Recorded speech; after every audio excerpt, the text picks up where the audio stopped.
ገዢው ፓርቲ ራሱን በራሱ ሊያርምበት የሚችለው እድል እንደሌለ የተወሰኑ ኃይሎች ስልጣን የያዘ ቡድን የራሱን ፍላጎት ከማሳካት ምንም ህግም ሆነ ስርዓት እንደማያግደው በግልጽ እየታየ ያለበት ሂደት አለ። በዚሁ ኃይል ቁጥጥር ስር ደግሞ አገራዊ ምክክር ኮሚሽን ተቋቁሟል።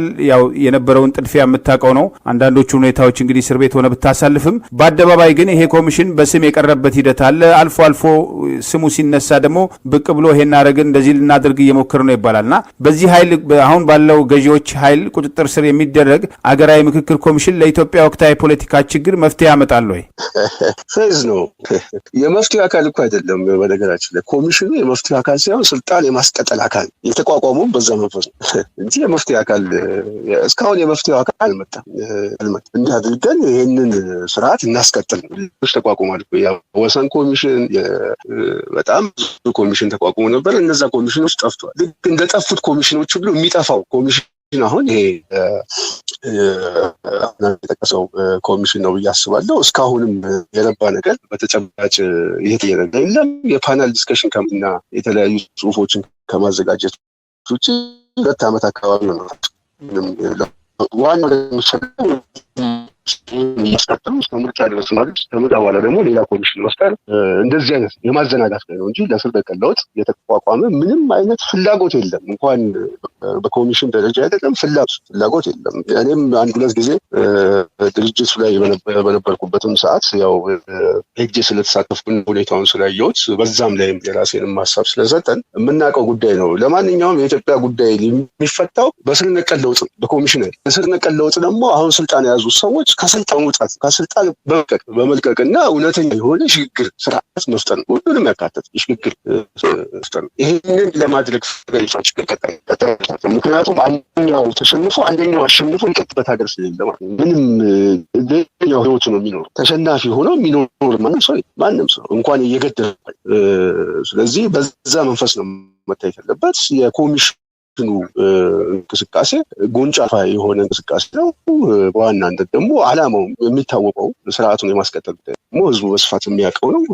ለዛ አካል ይሆናል ብሎ ማሰብን በራሱ ጊዜ ማባከን ህዝቡ የመፍትሄ አካል ያለው ህዝቡ ላይ ህዝቡ ለውጥ ያስፈልገኛል ብሎ ትግል እስከያዘ ድረስ እና ይሄ ትግል እውነተኛ ትግል መሆኑ እስኪያረጋግጥ ድረስ ስርዓቱ ምንም ጥያቄ የለውም ተሸንፊያለሁ ብሎ እጅ አይሰጥም። ስለዚህ የመፍትሄው አካል ሊሆን የሚችለው በዋናነት ጭቆና አለብኝ ብሎ የሚታገለው ማህበረሰብ ነው።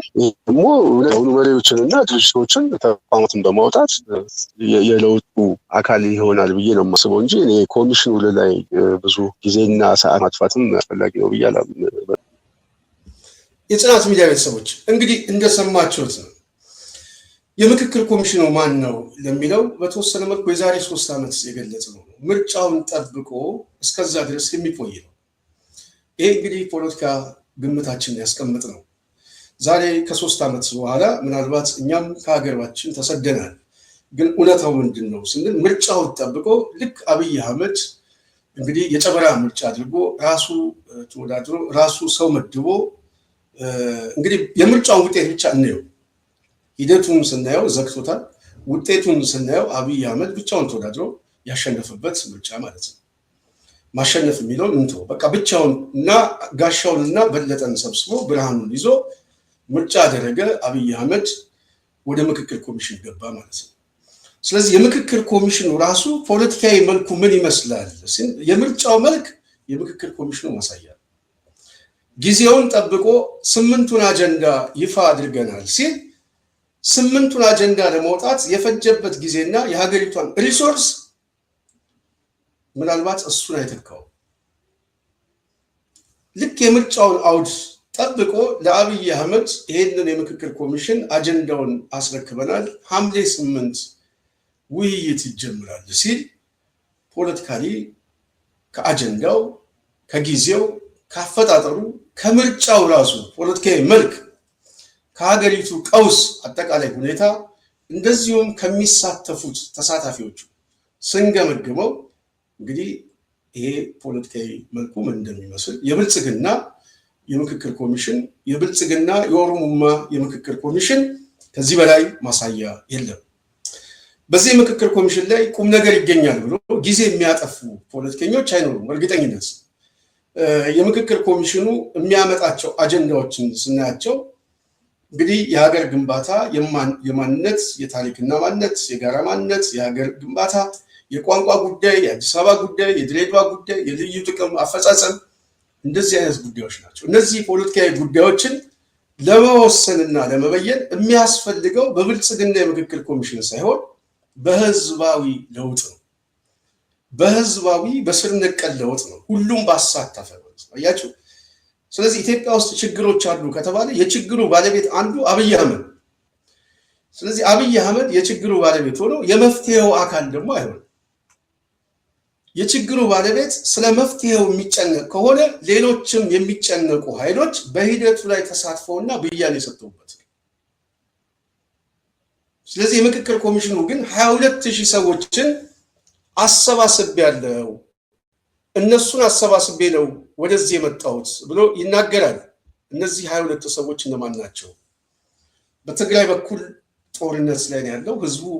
እንግዲህ በዚህ የምክክር ኮሚሽን ላይ አጀንዳ አልሰጠም። እንደ ህዝብ አጀንዳ በዚህ በኩል የተሰጠው አዲስ አበባ ላይ ያለው የትግራይ ተወላጅ ሰብስቤ ነው የሚለው አብይ አህመድ። ከነሱ ጋር አጀንዳ ሲይዣለሁ። አማራ ክልል ላይ ህዝቡ አልተነጋገረም። በነገ እጣ ፈንታው ላይ በሀገሪቱ ትላልቅ ብያኔዎች ላይ በከተማው ላይ በዋና ከተማው በአዲስ አበባ በቆረቆራ ከተማ በነገስታቱ መቀመጫ ላይ ብያኔ አልሰጠም። የአማራ ህዝብ ብያኔ የሰጠው ብአዴን ነው። ብአዴን ደግሞ ብልጽግና ነው። ስለዚህ የምክክር ኮሚሽኑ 22,000 ሰዎችን ወደ 200,000 ነው የሚለው 200,000 ነው። እነዚህን ሰዎች አነጋግሬ አወያይቼ አጀንዳ አወጣው የሚለው 130 ሚሊዮን ህዝብ ባለበት ሀገር ላይ አሁን ዛሬ አክቲቭ የሆነ ጦርነት ባለበት ነው። የምክክር ኮሚሽኑ ሰብሳቢ ይሄንን መግለጫ እየሰጡ ጎንደር ዙሪያ ከባድ ጦርነት ነበር። ከባድ አዲስ አበባ ላይ የሚፈናቀለው ሰው ቀላል አይደለም። በየቀኑ ሰዎች እየተፈናቀሉ ነው። በአዲስ አበባ እጣ ፈንታ ላይ የሚበይኑት ሰዎች ዛሬ እስር ቤት ናቸው። እንደዚሁም ከቤታቸው ተፈናቅለው በየቦታው ተጥለው ይገኛል። ብዙ ማስረጃዎችን ማቅረብ ይቻላል። ስለዚህ ሀገራዊ ምክክር ኮሚሽኑ ሀገሪቷ ጦርነት ውስጥ ባለችበት ሁኔታ በዋናነት አብይ አህመድ የሚፈልገው ተቋማዊ ለውጥ ስትራክቸሩን ለመለወጥ ህገ መንግስቱን በተወሰነ መልኩ ለአብይ አመቺ በሆነ መልኩ ለማሻሻል፣ በነገራችን ላይ ማሻሻል እንኳን አይቻልም። ይሄ ህገ መንግስት ራሱ ዘግተውታል። የዘጉት ኃይሎች የግድ በሽግግሩ ላይ ተሳታፊ ሆነው ሁሉንም አምጥተው ህገ መንግስቱን ለመቀየር የሚያስችል አውድ ካልፈጠሩ በራሱ ህገ መንግስቱ መወሰን አይቻልበትም። በጣም የሚገርመው ይሄ ፖለቲካዊ ውሳኔ የሚያስፈልገው አንዱ ለውጥ የሚያስፈልገው ሁሉን አሳታፊ የሆነ ምክክር የሚያስፈልገው የተዘጋውን ህገ መንግስት ራሱ ከፍቶ ለማሻሻል የግድ አሳታፊ የሆነ ሁሉንም የሚያሳትፍ የሽግግር መንግስት ያስፈልገዋል። ጠበንጃ የያዘውን ኃይል በሙሉ ሰብስቦ ለዛ አብይ አህመድ ራሱን የሚያዘጋጅ ቡድን አይደለም። የሽግግር መንግስት ስትለው አናቱ ይበጠበጣል። ስለዚህ በልዩ ጥቅም ጉዳይና በሀገር ግንባታ ጉዳይ የሚወስነው ማን ነው የሚለው ብልጽግና፣ ኦሮሙማ በሀገሪቱ ጉዳይ ላይ እወስናለሁ ሲል የሌሎች ውሳኔ ግን አያስፈልገኝም ነው የሚለው አብይ አህመድ። ቅርብ ጊዜ ከሰማችሁት የምክክር ኮሚሽኑን ሰብስቦ የተናገረው ምንድን ነው? ከዚህ በፊት 100 የማይሞሉ ሰዎች ነው ያለው አብይ አህመድ አሊ። ቪዲዮ ማምጣት ይቻላል። 100 የማይሞሉ ሰዎች ህገ መንግስት ጽፈዋል። እኔ ግን 20,000 እና ከዛም በላይ የሆኑ ሰዎችን ሰብስቤ ህገ መንግስቱን ባስተካከል ምን ያስደንቃል ነው ያለው። ቃል በቃል እንደዚህ ነው። ስለዚህ ዓላማው ምንድን ነው ይሄ ሰውዬ ከተባለ ህገ መንግስቱን ማሻሻል የሚፈልገው በራሱ ቁመና ሌላ የአስተዳደር ዘይቤና የቁጥጥር አድማሱን እንግዲህ ለማስፋት አንድ አስፈላጊ የፖለቲካ ውሳኔ ስለሆነ፣ ሁለተኛ ሰውየው ኢጎይስት ነው ማለት በሰዎች ስራ ላይ እንደ ጥሩ ሞዴል አድርጎ ሰዎችን ማየት ሳይሆን ቀናተኛ የሆነ ባህሪ ያለው ሰው፣ ምቀኛም ነው፣ ቀናተኛ ነው። ስለዚህ ይሄ ቀናተኛ ደግሞ በክፋት ስለሆነ የሚመጣው የሌሎችን ታሪክ በመሸፈን አንደኛ ሆኖ መምጣት ይፈልጋል። ከፊት ሆኖ መምጣት ይፈልጋል። ለዚህ ነው ሰሞኑን አንድ የተናገረው ጉዳይ አለ። ኢትዮጵያ መምሰል ሳይሆን ኢትዮጵያ መቅደም ነው የኔ ዓላማ። መቅደም ኢትዮጵያ መቅደም የሚፈልግ ጭንቅላት፣ አስተሳሰብ፣ ስልጣን የያዘው ይሄ ሰው ማለት ኢትዮጵያ ውስጥ የብዙ ህብረ ብሔራዊ የብዙ እሳቤዎች የብዙ የታሪክ አሻራዎች በጣም የብዙ የመልካም የመጥፎም ብዙ ዳራዎችን የተሸከመች ሀገር ነች። እሷም መምሰል አይደለም ዓላማው ዲኮንስትራክት አድርጎ ኢትዮጵያን የሚል ሀገረ መንግስቱን በኦሮሞማ ሀገረ መንግስት መተካት ነው። ለዛ የምክክር ኮሚሽን አዘጋጀው ነው የሚለው። ያንን የምገዛበት ህገ መንግስት አሻሽላለሁ ነው የሚለው። ለዛ አገዛዝ ምቹ የሆነ ተቋም አደራጃለሁ ነው የሚለው አብይ አህመድ። አዲስ አበባ ከኛ ልዩ ጥቅም የሚለው ወደ ባለቤትነት ተጠቀልለዋለሁ ነው የሚለው። ድሬዳዋ የኛ ነው ነው የሚለው። ጅጅጋማ ምን ጥያቄ አለው ነው የሚለው አብይ አህመድ። ለዛ ነው የምክክር ኮሚሽኑ የሚያስፈልገው። ስለዚህ በአብይ አህመድ አስተሳሰብ ይሄ የምክክር ኮሚሽን ውጤት ያመጣል ወይ ተብሎ ሲታሰብ ልብ በሉ። አዎ ውጤት ያመጣል የሚለው ብልጽግና አሁን አፍንጫው ላይ ጦርነት ተጨማሪ ኃይሎች ሊገቡ ጫፍ ላይ በደረሱበት ነው። በአማራ በኩል ያለው የጦርነት ድባብ በሚገርም ሁኔታ የምክክር ኮሚሽኑ መግለጫ እየሰጠ ጦርነት ላይ ናቸው። ይሄ ፕሮግራም እየተሰራ አክቲቭ ጦርነት አለ በብዙ ግንባሮች ላይ የአገዛዙን ሰራዊት ድባቅ እየመቱት ምናልባት ሰሞኑን በተሰዉ ሰዎች ስም እልህ ውስጥ የገባው የነፃነት ታጋይ በርካታ የሰራዊቱን ኃይሎች ይዞ ትጥቅ እየማረከ ምናልባት ግስጋሴው አሁን እዚህ አዲስ አበባ ላይ ያሉት ኃይሎች ለመጠጋት የመጨረሻ ፖለቲካዊና ወታደራዊ ውሳኔ እየወሰኑ እንደሆነ እየተሰማ ነው። ይሄ ባለበት ሁኔታ የምክክር ኮሚሽኑ ውጤት ያመጣል ወይ ስንለው ውጤት አያመጣም። ቅዠት ግን ያመጣል። ህልም ማየት ይቻላል። በህልም ያየውን ዳቦ ግን መግመጥ አይቻልም። አብይ አህመድ በህልሙ የሚያውን ዳቦ እገምጠዋለሁ የሚል የምክክር ኮሚሽን፣ በህልሙ የሚያውን ቅዠት አሳካዋለሁ የሚለው የራሱ ጀነራል ምን እንደሚሉት ራሱ አብይ አህመድ ስቦ ያመጣው ጀነራል ይሄን እየተናገረ ነው። የምክክር ኮሚሽኑ ያድነው ይኸው ራሱ ነው የሚለው።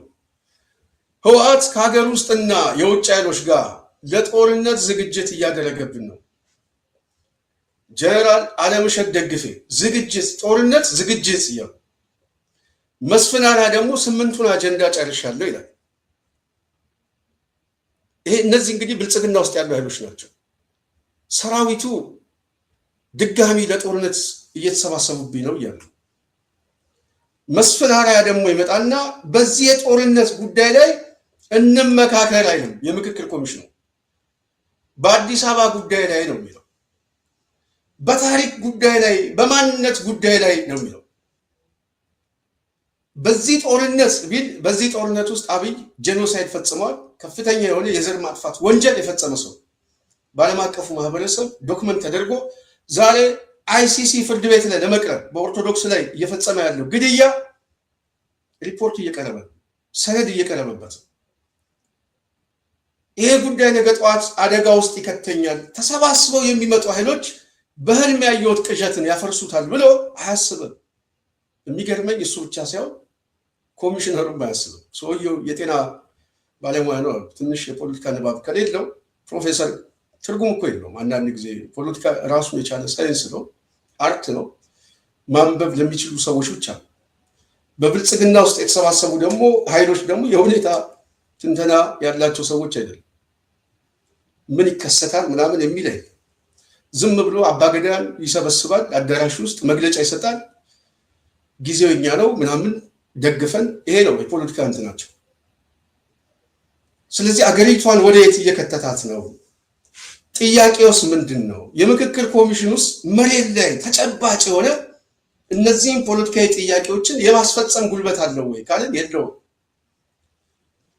ታዲያ መቋቋሙ ምን አስፈለገው? 8ቱስ አጀንዳ በዚህ ጊዜ ውስጥ አሁን ይሄን ያህል ጊዜ ፈጀው ለምንድን ነው የሚል ጥያቄ ስናነሳ ፖለቲካዊ ኮሚሽን እንዴት ተፈጠረ? አብይ አህመድ ነው የፈጠረው። ተጠሪነቱ በቀጥታ ለአብይ አህመድ ነው። አብይ አህመድ ከዚህ በፊት እንደተናገረው በዚህ ምክክር ኮሚሽን ላይ የህገ መንግስት የምናምን ያደረ ቁስላችን ላይ ለመነጋገር እንጂ ነው የሚለው ያደረ ቁስል እንጂ የሽግግር መንግስት ለማምጣት አይደለም ብሎ ብያኔ ሰጥቶበታል። ምን ትፈልጋለህ? ከዚህ ሰው ጋር ምንድን ነው የምታናገረው? ይሄ ምክክር ኮሚሽን ለኢትዮጵያ ሕዝብ ምን ይጠቅማል ብዬ ሳስብ ምናልባት ከቃል ያላለፈ ትርጉም የሌለው ወረቀት ላይ ተጽፎ የሚቀመጥና ነገ ጠዋት አቧራ ሆኖ ከአብይ አህመድ ጋር ወይ ቃሊቲ ወይ ቂሊንጦ ወይ መቃብር የሚወረወር ይመስለኛል። ለውጥ አያመጣም። ለውጥ በሚያመጣ ዘላቂ ሰላም ላይ የሚወያይ የምክክር ኮሚሽን የመጀመሪያ ጥያቄው ጦርነት ይቁም፣ ካልቆመ እኔ ሪዛይን አደርጋለሁ ነው የሚለው። ሰላም ይስፈን። እነዚህ ኃይሎች ያላቸው ፖለቲካዊ ጥያቄ በድርድር ይሁን በሰላም ጥያቄው ፖለቲካዊ ጥያቄ ስለሆነ ተገደህም ተደራድረህም ወደ ሰላምና ብሎ ያስገድዷል። ይህንን አይደለም እኚህ ሰው የሚናገሩት። እኚህ ሰው የሚናገሩት በቀጥታ ከሕክምና የተነሱ ናቸው። በኢትዮጵያ ፖለቲካና የታሪክ ብያኔ ላይ አሁን ባለ የፖለቲካ ቀውስ ነገ ጠዋት ሊያስከትለው የሚችለው አደጋ ምን እንደሆነ መተንተን ጉድለት ይኖራል ብዬ አስባለሁ። በዚህ ጭቃ ውስጥ ገብቼ እኔስ ምን አተርፋለሁ? እኚህ ሰው ታዲያ ፖለቲካሊ ምን ያተርፋሉ ብዬ ሳስብ ምንም የሚያተርፉት ፖለቲካዊ ትርፍ የለውም። ትርፉ ምናልባት በብልጽግና አገዛዝ የታሪክ ፍጻሜ ላይ አብረው ሊወድቁ ከፈለጉ እንጂ በውጤት ደረጃ የሚያመጡት ምንም አይነት ለውጥ የለም። ዋነኛ ጉዳይ ግን ዛሬ መነጋገር የፈለግንበት በዚህ አገዛዝ እየደረሰ ያለው ከፍተኛ የጦርነት ሁኔታ ነው። በዚህ ጦርነት ውስጥ በጣም ብዙ የማህበረሰብ ክፍል እየተጎዱ ነው። እነዚህ የተጎዱ የማህበረሰብ ክፍል በኢትዮጵያ ፖለቲካ ላይ ቢያንስ የተረጋጋ ሰላም ይፈልጋሉ። የተረጋጋ ሰላም በሌለበት ሁኔታ ሊከሰት የሚችለው አደጋ ምንድን ነው? ሊከሰት የሚችለው ቀውስ ምንድን ነው? የምክክር ኮሚሽኑንስ ማስቀጠል ይቻላል ወይ? አይቻልም። ቅድም እንዳልኳችሁ አብይ አህመድ በዚህ የምክክር ኮሚሽን ላይ አትራፊ ሆኜ እወጣለሁ የሚለው ከቅዠት የተነሳ ነው እንጂ መሬት ላይ ካለው አፈጻጸም አይደለም። ጥያቄያቸውን ደግሞ ስናይ ዋነኛ ጥያቄያቸው ያደረ የማንነት ጉዳይ፣ የቋንቋ ጉዳይ ምናምን ይላል። ኦኬ፣ አንዱ የቋንቋ ጉዳዩን ለማስፈጸም በህገ መንግስት ጽፎ ለመምጣት አዲስ አበባ የኔ ነው የሚለው ኃይል የእሱነቱን በህግ ለማጽደቅ በምክክር ኮሚሽን በኩል አዳነች አቤቤ ጠብቁ ነው ያለችው። በምክክር ኮሚሽኑ በኩል የአዲስ አበባ ጥያቄ መልስ ያገኛል ነው ያለችው። ስለዚህ ሌላው ህዝብ ደግሞ የተገፋው ህዝብ በነፃነት ታጋዩ በኩል መልስ ያገኛል ብሎ ትግል ነው የሚቀጥለው ማለት ነው።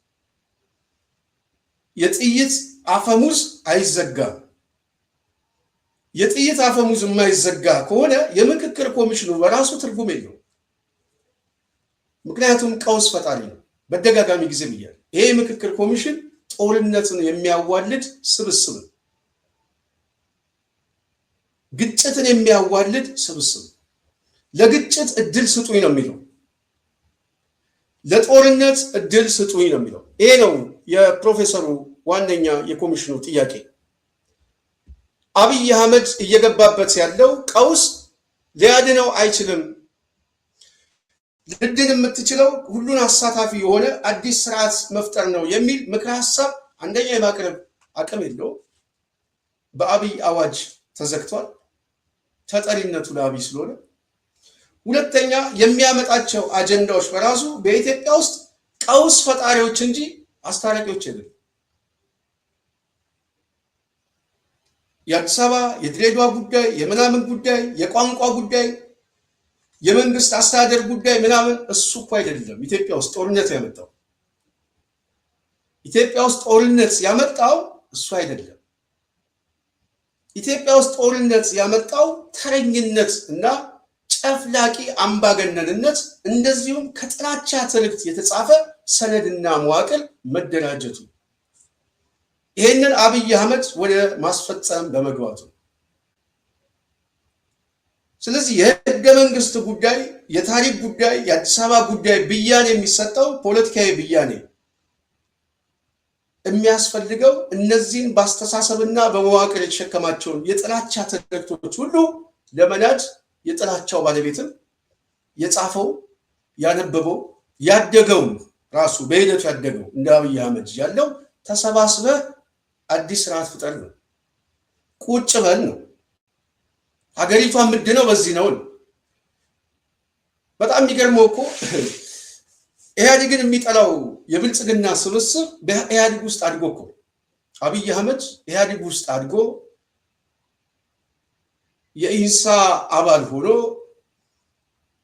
መጨረሻ ላይ እንደውም በኃይለማርያም ጊዜ ሚኒስትር ሆኖ ማዕከላዊ ኮሚቴ ውስጥ የነበረ ሰው አሁን ደግሞ መልሶ ደግሞ የመፍትሄው አካል እኔ ነኝ ብሎ ሲመጣ የጦርነቱን ባለቤት እሱ ነው። 8 ዓመት ደግሞ ከእንደገና በሱ አስተዳደር ሚሊዮን ወጣቶችን አረገፈ።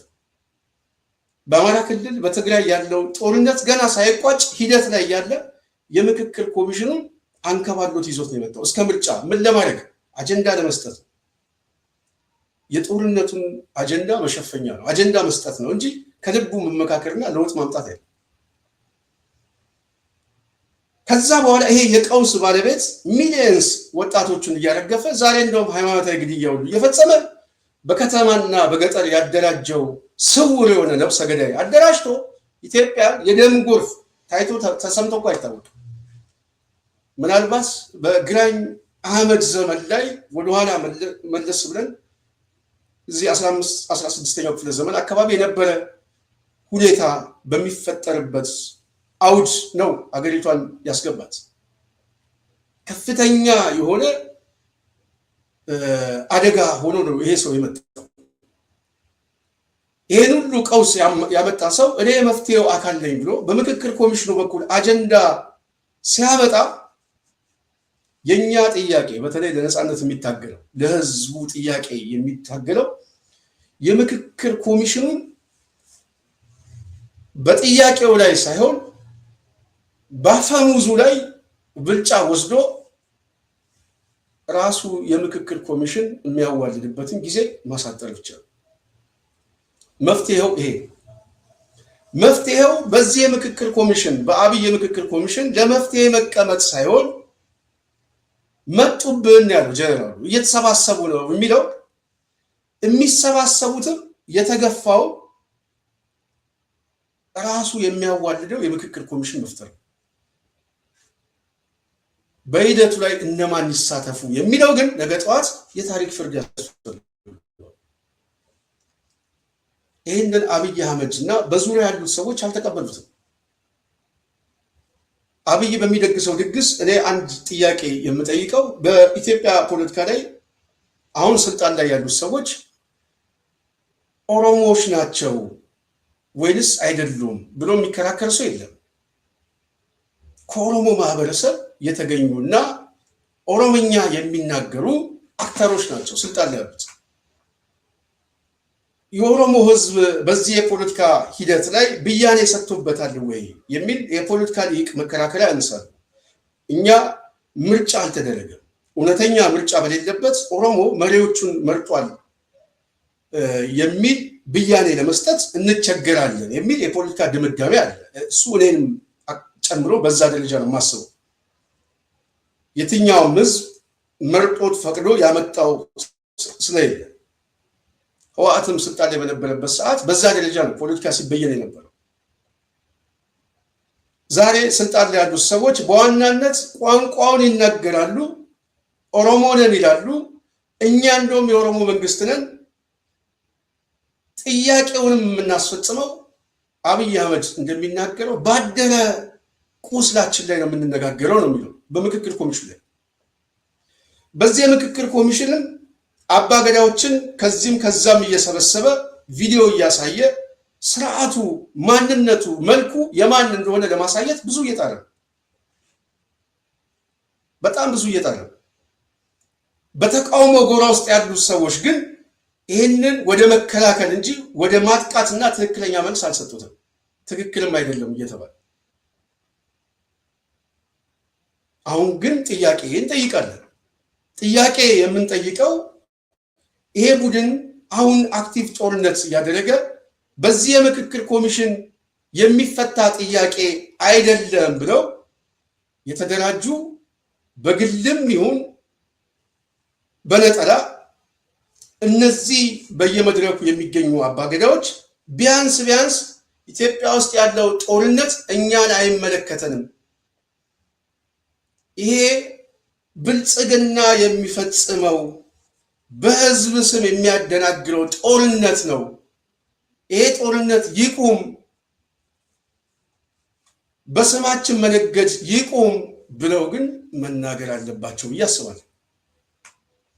መናገር አለባቸው ለታሪክ ፍርድ፣ ለትውልዱ፣ ለልጆቻችን በነገ ጠዋት የፖለቲካ ብያኔ ላይ ምናልባት ሀገሩንም እንዳታጡት እጣ ፈንታችሁ እንዳይበየን ዛሬ ሚሊዮኖች እየረገፉ ነው። አማራ ክልል ላይ ህዝብ እያለቀ፣ በትግራይ ላይ ህዝብ እያለቀ፣ መንገዱም አየሩም ተዘግቶ በመድኃኒትም በምንም እያለቀ፣ ይሄ አይመለከተንም። ይሄ የብልጽግና የሽመልስ አጀንዳ ነው። እነዚህ ሰዎች አሁንም በስማችን እየነገዱ ነው። ይሄ ምርጫም ኦሮሞ መረጠኝ፣ ዛሬ እኮ ኢዜማ ኦሮሚያ ላይ ተመርጦ እኛ ግን ኦነግ አዲስ አበባ ላይ ተመረጠ የሚባል ነገር እየሰማ ነው። በዚህ ደረጃ ነው ብልጽግና ፍርድ እየሰጠ ያለው። አብይ አህመድ የሚናገረው ይሄንን ነው። ይሄንን ማንም ሰው ማየት ይችላል። የኢትዮጵያን ዓላማ በመከተል ወይም ምንድን ነው የሚለው በመድረስ ሳይሆን በመቅደም ነው ይላል። ልብ በሉ፣ በመድረስ ሳይሆን በመቅደም ነው። ፍቺው ምንድን ነው? አብይ አህመድ ኢትዮጵያን ሊቀድማት የሚፈልገው በምንድን ነው? በጦርነት፣ በቀውስ፣ ሁሉም በሚያስማማ ዘላቂ ስርዓት በመፍጠር ወይንስ የኦሮሞማ መንግስት ለመጫን እና በምክክር ኮሚሽን አዲስ አበባንም ድሬዳዋንም ጅጅጋንም ሰልቅጠን የኛ የፖለቲካ ትልቅ ሜዳ ፈጥረን ኤርፖርት ይዘን የራስን እድል በራስ እንወስናለን ነው የሚለን? ምንድን ነው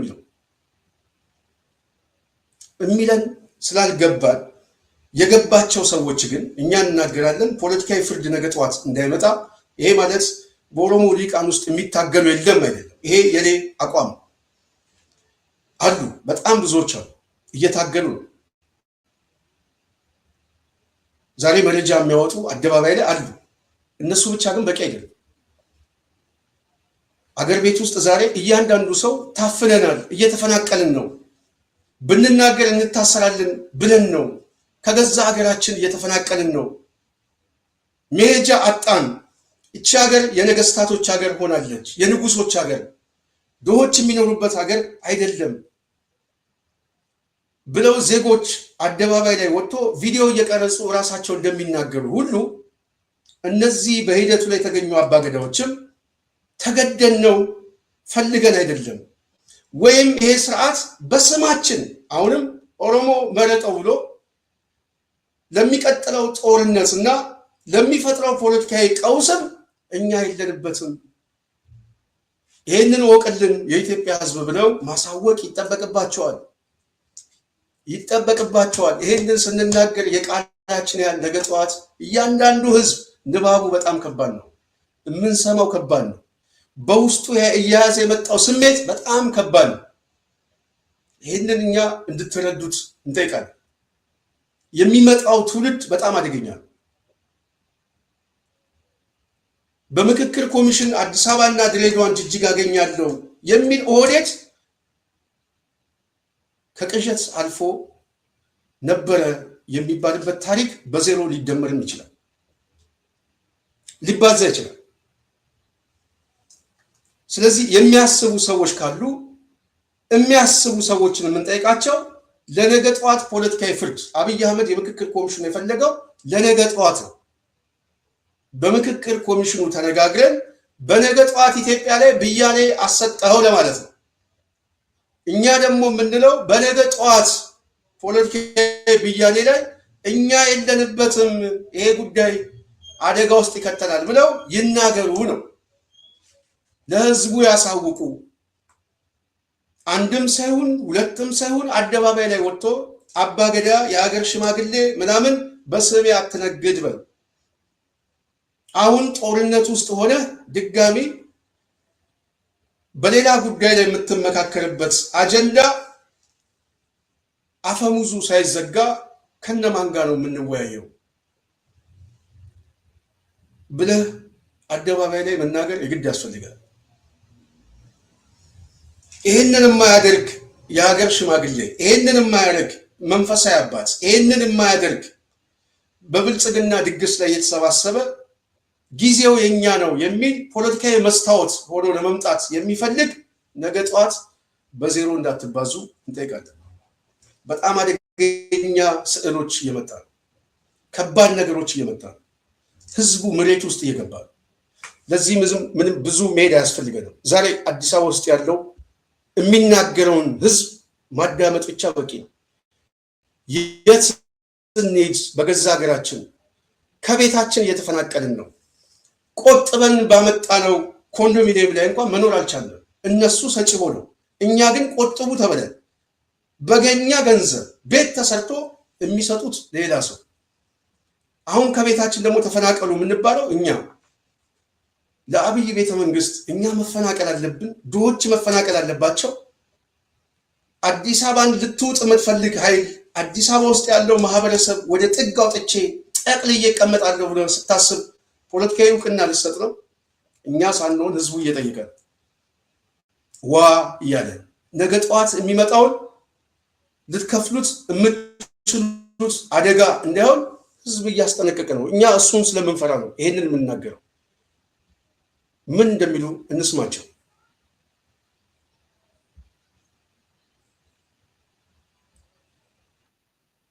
ብለን እንጂ አንጀታችን አሮ ነው ቁጭ ያልነው። 20 ዓመት የቆጠብነውን ቤት አሁን ጫካ ፕሮጀክት የሚል 3 ወረዳ ይነሳል የሚል ዜና ሰምቼ ነው የመጣሁት። እና ምንድነው ያለችው? ከጫካ ፕሮጀክት የሚነሱ ሰዎች ብዙ ቤቶች ናቸው የሚፈርሱት፣ የሚሰጣቸው ኮንዶሚኒየም ነው አለች። የትኛው ኮንዶሚኒየም? እኛ የቆጠብነው የትኛው 40/60 የትኛው 20/80? እኛ የቆጠብነው 15 ዓመት ሙሉ የጠበቅነው 20 ዓመት የጠበቅነው እንዴ! ኧረ አበዛችሁት። አንዴ ለወታደሮች ስትሰጡብን፣ አንዴ ለምስኪን ብላችሁ ስትሸልሙብን፣ አንዴ ሽልማት ይገባዋል ለምትሉ ለአይከን ሰው ስትሸልሙብን፣ ይሄ ኮንዶሚኒየም እኮ ባለቤት አለው። እኛ ዜጋ ነን እኮ ዜጋነን እኮ እየጠበቅን ነው እኮ እየከፈልን እኮ ነው። የከኩበትን ይሄን ቤት እኮ ነው እየሰጣችሁ ያላችሁት እንዴ! አገሪቷ የደሃ መሆኗ ቀርቶ የነገስታት ልትሆን ነው። በቃ የኛ ሀገር አይደለችም። ምክንያቱም ጫካ ፕሮጀክት ይሄን ያህል ህዝብ እያፈናቀለ ይሄን ያህል ህዝብ ዋጋ እያስከፈለ ካለ እኛን ዋጋ እያስከፈለ ካለ በቃ ይታወቃል እዛ አካባቢ ምን እየተሰራ እንደሆነ ማለት ነው። ለምንድን ነው ቤታችንን የማሰጡን? ዘንድሮም ይሄው ኮንዶሚኒየም እንሰጣለን አላችሁ፣ እስካሁን ምንም ነገር የለም አይደለ? የቆጠብነውን ቤት ለምን አሰጡንም? እኛ ከውትድርና ተመላሽ እዚህ ምስኪን ተገኘ ለሁሉም የሚሸለመው ተነስቶ ኮንዶሚኒየም ነው። እኔ ጥያቄው አይሸለመው አይደለም፣ መንግስት የራሱ መንደር ሊኖረው ይገባል። እንደዚህ አይነት ችግሮች ሲኖሩ አንስቶ የሚሰጠው ቤት የራሱ ቤት ሊኖረው ይገባል። ኮንዶሚኒየሞች የመንግስት ቤት ብቻ አይደሉም፣ የህዝብ ቤት ናቸው። ህዝብ የሰራው ነው። 40/60 20/80 በህዝብ ገንዘብ የተሰራ ነው። መንግስት ድጎማ ያርግበት እንጂ እንዴ 15-20 ዓመት ሙሉ ጥገኝነት ቁጭ ብሎ እየጠበቃችሁ ያለ ማህበረሰብ እንዳለ ለምን አታውቁም? ሼም ኦን ዩ። በቃ ሼም።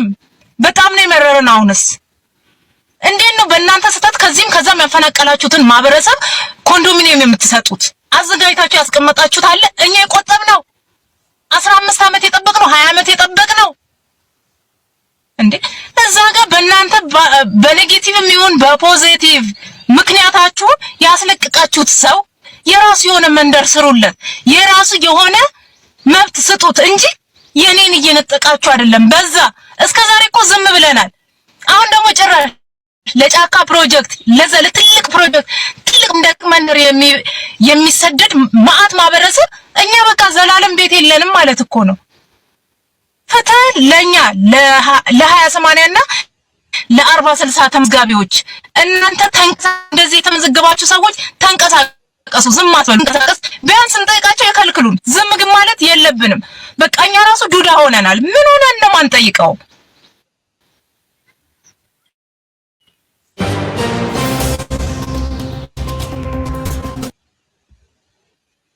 ይሄ የጽናት ሚዲያ ቤተሰብ የምንናገረው ይህንን ነው። ህዝቡ እየተናገረ ያለው ጥያቄዎቹ ምንድን ናቸው? እየተፈናቀልኩ ነው የሚል ማህበረሰብ አለ። ጦርነት ውስጥ የገባ የማህበረሰብ ክፍል አለ። ከገዛ አገራችን ተገፍተናል የሚል የማህበረሰብ ክፍል የምክክሩ የዚህ ሂደት ባለቤት ሳይሆን በሱ መፈናቀል ላይ የሚወሰን ፖለቲካዊ ብያኔ ነው የምንለው። አብይ አህመድ የሚወስነው በእነዚህ ተፈናቃዮች ላይ ነው። በእነዚህ ተፈናቃዮች እጣ ፈንታና በልጆቻቸው ላይ ነው። ዛሬ ጦርነት በተከፈተበት የማህበረሰብ ክፍል ላይ ብያኔ እሰጣለሁ እያለ እኔ ፕሬዝደንት ሆኜ ህገ መንግስት አሻሽዬ የአዲስ አበባ ልዩ ጥቅም አስፈጽማለሁ፣ ያደረ ቁስል አለብኝ፣ እሱን በምክክር ኮሚሽኑ እፈተዋለሁ ነው የሚለው። ቁስሉ ከማን ጋር ነው? አዲስ አበባ የማን ነው? ልዩ ጥቅም በአዲስ አበባ ላይ ያለ አፈጻጸም ማንም የሚወስነው አብይ ወይንስ ህዝቡ? እዚህ ላይ ተናገሩ እንላለን፣ እናስጠነቅቃለን። የምናስጠነቅቀው ፖለቲካዊ ነው፣ ሌላ አይደለም። የምናስጠነቅቀው በዚህ ሂደት ውስጥ የሚሳተፉ ሰዎች መልካቸውን እየቀባ ስርዓቱ መልኩ ምን እንደሚመስል ለማሳየት ብዙ እየጣረ ነው። ይሄ ትክክል አይደለም ብለን እኛ እየታገልን ያለ ነው፣ እየተከላከልን ያለ ነው። ይሄ ትግል ከህዝብ ጋር ለማድረግ አብይ አህመድ ድንጋይ እየፈነቀለ ነው ያለው። ሰሞኑን የኦነግ መግለጫ ላይ እንደዚሁም አንዳንድ ሰው አስተያየት ሲሰጡ ሰማው። አስተያየቱ ምንድን ነው? በዋናነት በተለይ የሚታገሉ ሰዎች ተስበው ወደ አዲስ አበባ ሲመጡ ተስበው ወደ አዲስ አበባ በሚመጡበት ሰዓት ላይ ኦሮሚያ የሚባል ሉዓላዊ መሬት መርገጥ አይችሉም የሚል ነገር እየሰማን ነው። ይሄ ከባድ አደጋ ይመስለኛል። መግለጫውን የሚሰጡት ሰዎች ሳይሆን ከመግለጫው ጀርባ ያለ ፖለቲካ እንድምታ በጣም ከባድ፣ ይሄ በጣም ከባድ ነው። እየሞተ ያለው የማህበረሰብ ክፍል ሊያስቆመው የሚችለው አንዳችም የሆነ ሁኔታ የለም። አንዳችም የትኛውም ድንበር ያስቆመውም 83 ላይ ተደራጅቶ አዲስ አበባ ላይ የመጣው ኃይል ይሄ መሬት ድንበሩ የኔ ነው አላልክም። ያላልክበት ምክንያት ድንበሩ ያንተ ነው ብሎ ፖለቲካዊ ድንበር የሰጠ የ83ቱ አሸናፊ ነው። የ83ቱ አሸናፊ ይዞ መጥቶ እንደውም እዚህ ደራ ላይ ድርጅት ፈጥሮልህ ሰጥቶ ህገ መንግስትም ጻፍ በሌሎች ኪሳራ ላይ የተመሰረተ ጥቅም ፖለቲካዊ ጥቅም የሰጠ ኃይል ዛሬ አዲስ አበባ እመጣለሁ ብሎ ቢዘጋጅ ጀነራሉ እየተዘጋጁ ነው እያለ ሊመጡ ነው እያለ አይ ይሄ መሬት የኔ ነው ልትለው የታሪክም ይሁን የፖለቲካ ፍርድ የለም። የሰጠ አካል ነው እመጣለሁ የሚለው። የተቀሙት ኃይሎች ግን ያንተን ጥያቄ ያስፈልጋቸው። ድንበር የሚባል ኢትዮጵያ ውስጥ የለም። ስለዚህ ድንበራችንን ከነካችሁ ወየውላችሁ የሚል ፖለቲካዊ ቅስቀሳ በዜሮ የሚያባዛ ነው። በዜሮ የሚያባዛ ነው። በጣም አደገኛ ትርክት ነው። እናንተ ተጨቆሩ፣ ተደብደቡ፣ በድሮንም ተቃጠሉ። አብይ አህመድ ታሪካዊ ጠላቶቻችን የሚለውን ብያኔ ይዘህ መጥተህ በአንድ በኩል ተቋሚ ነኝ ለለውጥ እታገላለሁ ብለህ በሌላ በኩል ድንበር አሰምራለሁ የሚል ፖለቲካ ናሬቲቭ በጣም አደገኛ ነው። አደገኛ በተግባር የማይፈጸም ፖለቲካዊ ፕሮፓጋንዳ ነው። የተግባራዊ እንቅስቃሴ ላይ ግን ምናልባትም የተጎዳውና የመጨረሻ የህልውና አደጋ የመጥፋት አደጋ ያለበት የማህበረሰብ ክፍል የሰጠህም ያኮረፈውም የተሰባሰበውም የተገፋውም ነገ ጠዋትም አደጋ ነው ብሎ የሚያስበው ኃይል ጠላት አብዝተህ በዜሮ ነው የምትወጣው። በጣም ከባድ የሆነ ቅስቀሳ እየቀሰቀሱ ስለሆነ እየሰማን ነው። በአንድ በኩል አብይ አህመድ ያደረ ቁስል ላይ እንነጋገራለን እያለ ምርጫውንም አሸንፍ ያለው በለጠን ከራያ እነ ብርሃኑ ነጋ ከአዲስ አበባ ሰብስቤ ህገ መንግስት ጽፌ አዲስ ተቋም አደራጅቼ ሌላ የስልጣን ዘመን ላይ እቀጥላለሁ ብሎ የሚያስበውን አምባገነናዊ ስርዓት ደግፈ ትናንት ቢያንስ አዲስ አበባ ላይ ያሉ ገበሬዎች እየተፈናቀሉ ነው ብሎ ለመፈናቀሉ ወደ አመጽ የገባ ኃይል ዛሬ የገዛ ወገኑ እየወደቀ በስሙ ደግሞ እየነገደ በስማችን አትነግድ ብሎ ለመቃወም እንኳን ያልደፈረ ሊቅ እናንተማ ተሰባስባችሁ መታችሁ ይህንን መሬት መርገጥ አትችሉም የሚል መግለጫ ሲያወጣ ከባድ ነው ብቻ ሳይሆን መጪው ጊዜ ከባድ ነው። ወደኋላ ማሰብ የግድ ያስፈልጋል ማለት ነው። ወደኋላ ማሰብ የግድ ያስፈልጋል። ስለዚህ ይሄንን ትግል ሊያስቆመው የሚችል ኃይል የለም፣ ምድራዊ ኃይል የለም። አማራው እኮ የሚታገለው የህልውና አደጋ ውስጥ ገብቻለሁ ብሎ እየጠፋው ነው። ዛሬ ሌላውም እየጠፋው ነው ብሎ ለጦርነት እየተዘጋጀ እንደሆነ ራሱ ጀነራሉ እየመሰከረ ምስክርነት እየሰጠ ነው። ስለዚህ በዚህ ሂደት ውስጥ ማንም ሰው ተገፍቻለሁ የሚለው የገፋው አካል አዲስ አበባ ያለው ገዢ ነው። አዲስ አበባ ላይ ያለውን ገዢ ለመጣል የሚሰባሰብ ኃይል በሙሉ ምንም አይነት የለም፣ ፖለቲካዊ እውቅና ይሰጠዋል። አብይ አህመድ ለምክክር ኮሚሽኑ እውቅና ሰጥቶት አጀንዳ ማሰባሰብ በሱ ቁመና ላይ እንደሚችል ሁሉ ሌላውም ለህልውናዬ ከሚመስለኝ ጋር ለምን ሰይጣን ነው ከሚመስለኝ ጋር ቀንድ አለው ምላስ አለው ምናምን እሱ አይደለም ይሄንን ቡድን እጥለዋለሁ ብሎ ከሚመስለው ጋር መሰባሰብ ፖለቲካዊ ፍርድ ነው፣ ፖለቲካዊ ብያኔ። በዚህ ሂደት ላይ ደግሞ አትመጡም፣ ቀይ መስመር አስመረናል፣ ድልድይ አለ እዚህ ጋር ብለህ የምታሰምረው ድልድይ ማስመርህ ብቻ ሳይሆን ፈንጁን ረግጠው የሚመጡ ሰዎች ፍጻሜውን ማንበብ ያስፈልጋል። አያዋጣህም። እዛ አካባቢ ያለው ሊቅ የምትታገል ከሆነ በትክክል ኢትዮጵያ ውስጥ ላለ እውነተኛ ለውጥ መታገል ብቻ ነው። የትኛውም ሕዝብ የማይበደልበት፣ የትኛውም ሕዝብ ሌላ ተጨማሪ የትውልድ ጠባሳና መከራ የማይሸከምበት፣ በታሪክና በነገ ላይ በሚመጣው ትውልድ ላይ ዛሬ ባለው ትውልድ ላይ ብያኔ ሰጥተህ ዘላቂ ሰላም የምታመጣበት፣ የጠመንጃ አፈሙዝ የሚዘጋበት፣ ከበቀል የምትወጣበት አዲስ ሁኔታ እንፍጠር ነው እንጂ በለመድኩት አቁማዳ አንደኛ ሆኜ ጠቅልዬ እመጣለሁ የሚለው የብልጽግና አስተሳሰብ ስልታዊ የሆነ ደግሞ ድጋፍ ሰጥተህ የሚታገሉትን ሰዎች ደግሞ እንቅፋት ፈጥራለሁ አሰብራለሁ የሚል የፖለቲካ አሊያንስ በጣም አደገኛ ነው። ወይ አደባባይ ላይ መታችሁ ይህንን የምትናገሩ ሰዎች ውህደት ፍጠር፣ ትግሉ አንተንም እሱንም በመጥረግ ላይ የተመሰረተ ይሆናል። ካልሆነ ግን እንደዚህ አይነት ናሬቲቭ አንደኛ ባለቤትም አይደለም፣ ባለቤት ተብሎ የተሰጠ የለም። ፖለቲካዊ አስተዳደር ነው የተሰጠ። ፖለቲካዊ አስተዳደሩ በፖለቲካዊ ብያኔ ይፈርሳል። ደርግ ፈርሷል። ደርግ ሲፈርስ ኢህአዴግ ፖለቲካ አስተዳደር ፈጠረ። ኢህአዴግ ሲፈርስ ብልጽግና ፖለቲካ አስተዳደር ፈጠረ። አለቀ። የሚቀጥለው ኃይል ሲመጣ ያንተን ፖለቲካዊ ናሬቲቭን ሊያፈርሰው ነው የሚመጣው። ይሄ ማለት ግን ሌላውን የምትጨቁንበት አንደኛ ሆነ ህግ እየጻፍክ እስር ቤት አዘጋጅተ መድፍና የአየር መቋሚያ ታጥቀ ሰው እየደበደብክ ቀጥል አይደለም።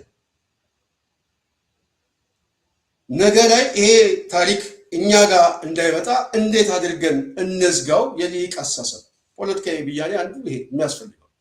ነገ እኮ አሸናፊ ኃይል ይመጣል። አሸናፊ ኃይል ሲመጣ ህግ ሊጽፍብህ ይችላል። እሱ ብቻ አይደለም። ዛሬ አብይ አህመድ ያዋለደው የጦርነት ታሪክ መልኩ ተቀይሮ ደግሞ ነገ ጠዋት የአሸናፊዎች የጦርነት መልክ አቅጣጫ ሊለውጥ ይችላል።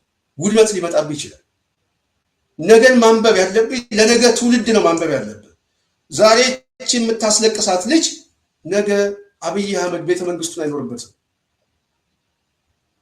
እሱ ብቻ አይደለም። በዙሪያው ሪል ስቴት እየገነባ መሬት እየሸጠ የሚኖር ባለሀብትና የብልጽግና ድንበር ጠባቂ ነገ ምናልባት እንኳን ከተማው አይደለም አገሩ ላይም ላይኖር ይችላል። አሸናፊውን እንጠብቅ የሚል አመለካከት አደጋ ነው። አሸናፊው ሲመጣ በዜሮ ነው የሚያስወጣው፣ በዜሮ ነው የሚያስወጣው። አሁን የሚመጣው አሸናፊ ደግሞ የ83 አይደለም፣ የ2010 አይደለም። አሁን የሚመጣው አሸናፊ እጅግ በጣም አደገኛ ነው። ከታጠቀው ብቻ ሳይሆን ያልታጠቀው ቤት ለቤት ያለው ህዝብ ራሱ የሂደቱ አካል ነው፣ የፍርዱ አካል ነው። ስለዚህ ነገ ጠዋት ህዝቡ ራሱ ይሄ የተገፋው ህዝብ ሊፈርድብ ይችላል። አብይ አህመድ ብዙ ጠላት ብዙ የፖለቲካ ኃይሎችን ያዋልደው። ስለዚህ ነገን ማንበብ የግድ ያስፈልጋል ብለን እናስባለን። ነገን ማንበብ የማይችል ግን ድንበር ቢያሰምር ለኔ ትርጉም የለውም። ድንበሩ ይበጠሳል። ከተሸነፈ በኋላ ግን ብልጽግና ያድለው። ከዛ በኋላ ደግሞ ሌላ ጊዜ እንደሆነ ሌላ የጨለማ ዘመን እንደሆነ ማንበብ ያስፈልጋል። ስለዚህ ነው አደባባይ ላይ ውጡ የምንለው። በተለይ ሊቁ የሚመለከታቸው ሰዎች ይሄ ጉዳይ ያሳስበናል ማለት ያስፈልጋል። ትላንት 2008 ላይ በሚደረግበት አመፅ ህዝባዊ ቅስቀሳ ላይ ህዝባዊ ለውጥ ላይ ጎንደር ላይ እኮ የሚሞተው ህዝብ ወንድሜ ነው አለ። አደባባይ ላይ ወጣ። እሱ ብቻ አይደለም፣ ባህር ዳር ላይ እኮ ሰልፍ ተወጣ። ከ60 እስከ 70 ሰው ደግሞ የህይወት መስዋዕትነት ከፈሉ። አደባባይ ላይ ሰው እኮ የወጣው ሌላው አካባቢ ያለው ቁስል የኔ ቁስል ነው ብሎ። እንዴት ነው አማራው ሲሞት የእናንተ ቁስል አይደለም? የትግራይ ወጣትና እናት ስታለቅስ የእናንተ ቁስል አይደለም? ወለጋ ላይ ያለው የሚያልቀው ወጣት የእናንተስ አካል አይደለም? እሱ የገዛ ልጁን የገዛ ወንድሙን እየወጋ ነው ተብሎ ነው የሚፈረድበት? ሌላውስ የሚፈረድበት ምንድን ነው? የሀገሩ ባለቤት አይደለም? የምክክር ኮሚሽኑ የሂደቱ ባለቤት አይደለም? በሀገሩ ጉዳይ ላይ አይበይንም? በታሪክ በማንነት በአዲስ አበባ በከተማው ጉዳይ ላይ በመንግስት አስተዳደር ተቋም ላይ ራስን በራስ የማስተዳደር ጉዳዮች ላይ የፌዴራሊዝሙ ጥያቄ የፌዴራል መሪዎችና የክልል አስተዳደር ብሎ ፕሮፌሰር መስፍን ያስቀመጠው አጀንዳ ላይ ሌላው ህዝብ አይነጋገርም ማለት በግልጽ መምጣት ነው። ዛሬ እኮ እነዚህን ሰዎች በኢትዮጵያ ውስጥ ያለው ሁኔታ የተገፉት ሰዎች እንዴት አድርገን ፖለቲካዊ የሰላም እና ነገሩን የምንለውጥበት ነገር ይፈጠር ሳይሆን የሚያስበው አብይ አህመድ ትጠፋላችሁ ነው የሚለው። ጀነራል አለምሸት ደግፌ እየተሰባሰቡ ነው፣ እኛም እየተሰባሰብን ነው፣ እንጠፋፋለን ነው የሚለው። እሳትን በእሳት እንመክታለን ነው የሚለው። ጥያቄውን በጥያቄ እንመልሳለን አይደለም። የምታሸንፉት ኃይል አለ ወይ ነው ጥያቄው። ይህንን ህዝብ ማሸነፍ ትችላላችሁ?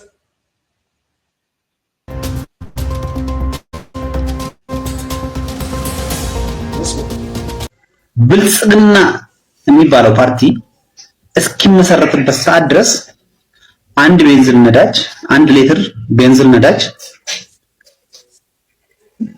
21 ብር ከ53 ሳንቲም ነበር የሚሸጠው።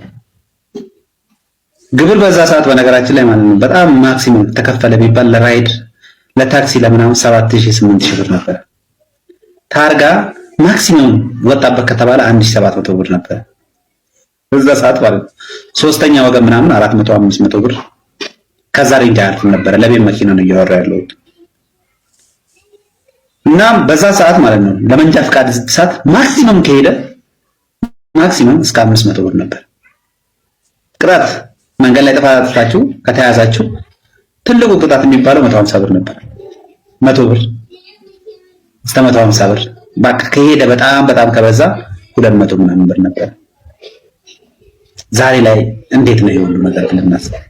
ነዳጅ ዛሬ 167 ብር ከ50 ሳንቲም ነው ቤንዚን እየተሸጠ ያለው። ግብር በአማካይ እስከ 60 ጋዛ አሁን ከመውጣቱ በፊት እስከ 50 ሺህ ብር ይወጣ ነበረ ለጉቦ ለምናምን ከሚሰጠው ውጪ ማለት ነው። ታርጋ ጠፍቶ በነገራችን ላይ ማለት አንድ ታርጋ እስከ 80 ሺህ 90 ሺህ ብር ድረስ ጉቦ ይከፈልበታል ተብሎ ሰሞኑን እንግዲህ በተለያየ ሬዲዮ ሲዘገብ ሰምተናል። ከዛ ውጪ ነው ማለት ለመንጃ ፈቃድ እድሳት ዛሬ እስከ 2 ሺህ ብር ይከፈልበታል። ቅጣት አጥፍታችሁ መንገድ ላይ ትራፊክ ማለት ከያዛችሁ ሚኒመም 1 ሺህ ብር ስልክ ስታናግሩ ከተያዛችሁ ወይም ቤልት ካላሰራችሁ 1500 ብር እንግዲህ ድሮ 100 ብር የሚያስቀጣ የነበረው ማለት ነው።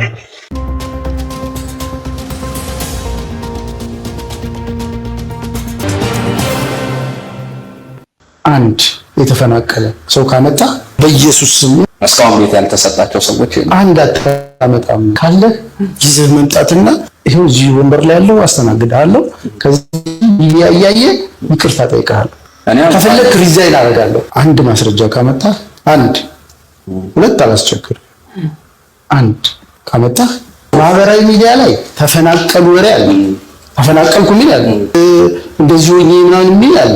እኔ እኮ አም ሊዲንግ ዘ ኮሪደር ውስጥ መሪ ነኝ። የሚሰጠው አቅጣጫ የምናደርገውን ነገር አውቀን ነው የምንሰራው። እንደነዚህ አይነት ሰዎች ናቸው በብልጽግና ዙሪያ ውስጥ የተሰባሰቡ ሰዎች። ህዝቡ የሚናገረው ሌላ ነው። ከፍተኛ የሆነ ችግር አለብን፣ መፈናቀል አለብን፣ ፖለቲካዊ ቀውስ አለብን፣ የኑሮ ውድነት ጥያቄ አለብን የሚል ህዝብ ነው ያለው። ጀነራሉ ደግሞ እየተዘጋጁብን ነው የሚለው። ስለዚህ ለጦርነት የሚዘጋጅ አለ፣ ለአብዮት የሚዘጋጅ ህዝብ አለ። ህዝቡ በዚህ ደረጃ ፍርድ እየሰጠ ነገን እየጠበቀ ነው ያለው። ነገ የሚመጣው ኃይል ሊያስቆመው የማይችል ህዝብ ነው እያለ ያለው። ሊያስቆመው የሚችል ጉልበት ያለው የለም። ስለዚህ ኢትዮጵያ ውስጥ እየመጣ ያለው ለውጥ ከባድ ለውጥ ነው። አድርባዩንም ቀይ መስመር ነው የሚለውንም ሊጠርገው ይችላል።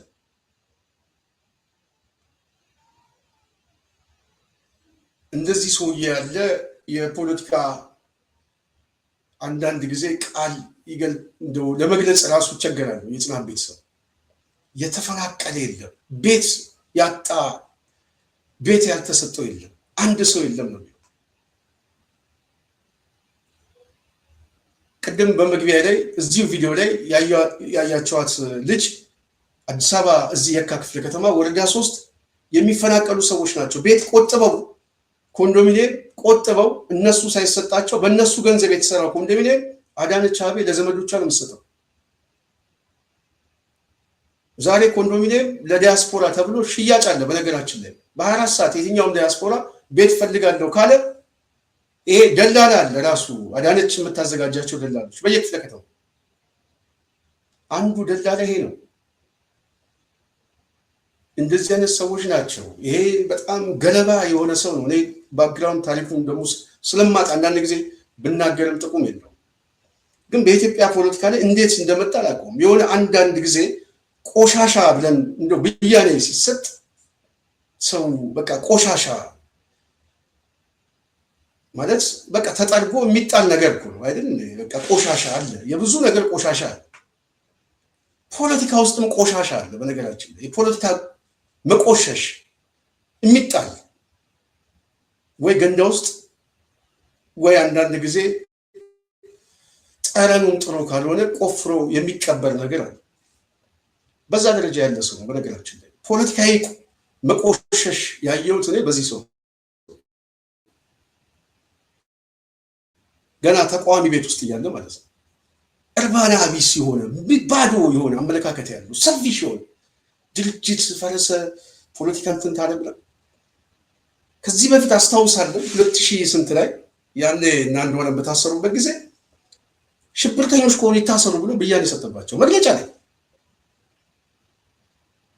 ዛሬም በተመሳሳይ ያዳነች ካቢኔ ውስጥ ገብቶ ይሄ ፖለቲካዊ ቆሻሻ የሆነ ሰው ለቃሉ ምናልባት ይቅርታ የምጠይቀው የጽናት አድማጮችን ነው እንጂ ግለሰቡ ላይ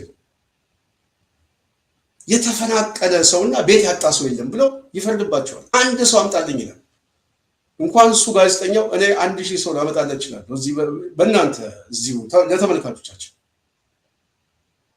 እነዚህ አይነትን ሰዎች ዝም ይላቸዋል ወይ ነው ጥያቄው። የሚመጣው ለውጥ ይጠርጋቸዋል። ታወቃል ይሄ ሰው የት አካባቢ እንዳለ። ዛሬ ጨርቆስ ላይ እንኳን ንግድ ማዕከል 2-3 ሱቅ ይዞ የተቀመጠ ሰው እናውቀዋለን። በሚስቱ በምን የወሰደው ነጋዴም ጭምር። አድራሻው የሚታወቅ ሰው ነው። ቤቱ የሚታወቅ ሰው፣ ማንነቱ የሚታወቅ ሰው። ህዝቡ ትዕግስት ነው የያዘው እንጂ ግልብ የሆነ ምላሱን መቁረጥ አቅቶት አይደለም። በዚህ ደረጃ የጨከነ ህዝብ፣ ሁሉ ነገር ያጣ ህዝብ ነገ ጠዋት አደጋ ነው። ስለዚህ ቀይ መስመሩ ዋጋ ያስከፍላል። የአብይ የምክክር ኮሚሽንም ዋጋ ይከፍልበታል። እኔ ከዚህ በፊት ተናገር ያለው በውጤት ደረጃ ትርጉም የሌለው የምክክር ኮሚሽን ጊዜ ከዚህ በኋላ የሚጠፋበት አይደለም። እኛ ምናልባት የምንናገረው ዛሬ ሊሆን ይችላል፣ ነገ ጠዋት የምንናገረው ኪሳራቸውን ነው። ከዚህ ውድቀታቸው እንዴት አለመማራቸው ነው እንደ አንድ መከራከሪያ አድርገን የምናመጣው እንጂ በምክክር ኮሚሽን አጀንዳ ላይ አንወያይ። ምን አግብቶ እሱ በሚያመጣው ፖለቲካዊ ፍርድና ብያኔ ላይ አንስማማ። ሀገር የሌለን ሰዎች፣ የህልውና አደጋ ውስጥ ለገባን ሰዎች አዲስ አበባን በመስፍን አርአያ ተነጋግሬ ልሰጠው ልደራደረው ማንችል። የአማራ ህዝብ ከገባበት የህልውና አደጋ በድርድር ሊፈታው አይችልም። በማሸነፍ ብቻ ነው፣ በመጥረግ ብቻ ነው። አብይ አህመድ ያንን ነው የዘጋው። በትግራይ በኩል እየመጣብን ነው የሚሉት ኃይሎች ሊመጡ የሚችሉት አብይን ሊያነግሱት አይደለም፣ ሊሞሽሩት ሳይሆን ቃሊቲ ሊያስገቡት። ስለዚህ የህልውና አደጋ ከምንም በላይ ቀድሟል። አሁን ህዝቡ ራሱ በዛ ደረጃ የህልውና አደጋ ውስጥ ገብቻለሁ ብሎ ፖለቲካዊ ፍርድ ሊያመጣ ነው። ወደ ህዝባዊ ቁጣ ይሄዳል። ታስሩናላችሁ ብለን ነው ዝም የምንለው። ከዚህ በኋላ በቃ ነው ያለችው። አየህ፣ ፍርሃትን እያሽቀነጠረ ህዝብ እየመጣ ነው። ነገ ጠዋት ግን ደረቱንም ለጦር ሊሰጥ ይመጣል ነው የኔ በጣም ተስፋ የሚኖረኝ ይሄ ነው። በጣም እየሮጠ መሄድ ነው የሚፈጠረው። ጎዳናው የሚያጥለቀልቀው ህዝባዊ እምቢተኝነት ነው የሚጀምረው። ያኔ አባገዳውም መግለጫ የሚሰጠው አብይ አህመድም የምክክር ኮሚሽንም አደጋ ውስጥ እንዳገባ አደባባይ ላይ መጥተህ ዛሬ የምትለቀው እየለቀክ እኔ መስፍን እንደው ፕሮፌሰሩ የሚያዳምጡ ከሆነ ቢለቁ ይሻላቸዋል። ቀስ ብለው በኢትዮጵያ እንደው አመመኝ ምናምን ብለው ወጣ ብለው ኑዛዜ ቢያቀርቡ የተሻለ። ከዚህ ከደሙ ንጹህ ነኝ ካልሆነ ነገ ጠዋት ፍርድ አለው፣ ፖለቲካዊ ፍርድ አለው። እኚህ ሰው ለፖለቲካዊ ፍርድ ለአብይ አህመድ እንድንገብር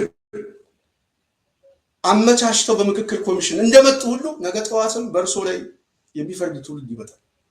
ከባድ ፍርድ። ከዛ መዳን አይቻልም ብዬ ስለማስብ እኔ አሁን የመጨረሻው ሰዓት ይመስለኛል፣ 11ኛው ሰዓት እያንዳንዱ ሰው አብይ ሊያድነው የሚችል በኢትዮጵያ ውስጥ ፖለቲካዊ ፍርድ የለም። እንደ መንግስት አይቆምም። በእርግጠኝነት ነው የምናገረው። ያ የአንገታችን ማዕተብ ያህል እርግጠኞች ነው። ይሄ መንግስት 2-3 ዓመት በኢትዮጵያ ላይ ስልጣን ይዞ የሚቆይበት እድሜ የለም። ከባድ የሆነ ውድመት፣ ከባድ የሆነ እልቂት ሊያዋልድ ይችላል። ስልጣን ላይ ግን አይቆይም። ብትንትኑ እንደሚወጣ በእርግጠኝነት ነው የምናገረው። ብትንትኑ እንደ የጠንካራ መንግስት መገለጫ ሆኖ አብይ አህመድ 5 ዓመት ቆይቶ ምርጫ የሚያደርግበት እድል እንደው ከፈጠረ እኛ የፖለቲካ ሀሁ ስለማይገባል ቁጭ ብለን እንደ አዲስ እንማራለን። ሚዲያ ላይ ማመጣ አይገባል። በደንብ በቃ አንብበዋል፣ አቅም አላቸው የሚለውን ፍርድ ነው የምንሰጠው። አይታሰብም። በኢትዮጵያ ውስጥ ያለው ቀውስ ወደዛ የሚሄድ አይደለም። ይህ አገዛዝ መፍረሱ ብቻ ሳይሆን ከፍርሰቱ በኋላ የሚመጣው ውድመት በጣም አደገኛ። በዛ ደረጃ ነው እኛ ነገሮችን እያነበብን ያለን፣ አስተያየት የምንሰጠውን በዛ ደረጃ ነው። ስለዚህ ከህዝቡ የሚመጣ ፍርድ አለ፣ ከታጠቀው ኃይል የሚመጣ ፍርድ አለ። የትም አታመልጥም። በህዝብ ቀውስም ትበላለህ። እየመጡብን ነው እየተዘጋጁ ነው የሚለው አለምሸት ደግፌ እነሱም ከመጡ ትበላለህ። መዳኛ የለም።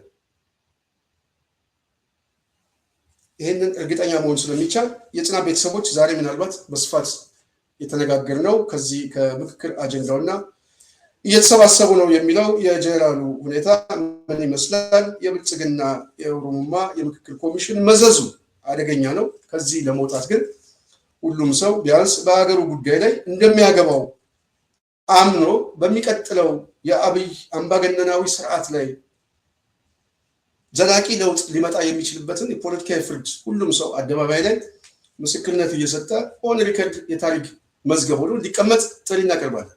እያንዳንዱ ሰው በዝምታ አልፎ ግን ነገ ጠዋት በሚመጣው ለውጥ ላይ ተገፍቻለሁ እንደዚህ ሆኛለሁ ብሎ ለመክሰስ አይችልም። የተዘጋ ምዕራፍ ነው።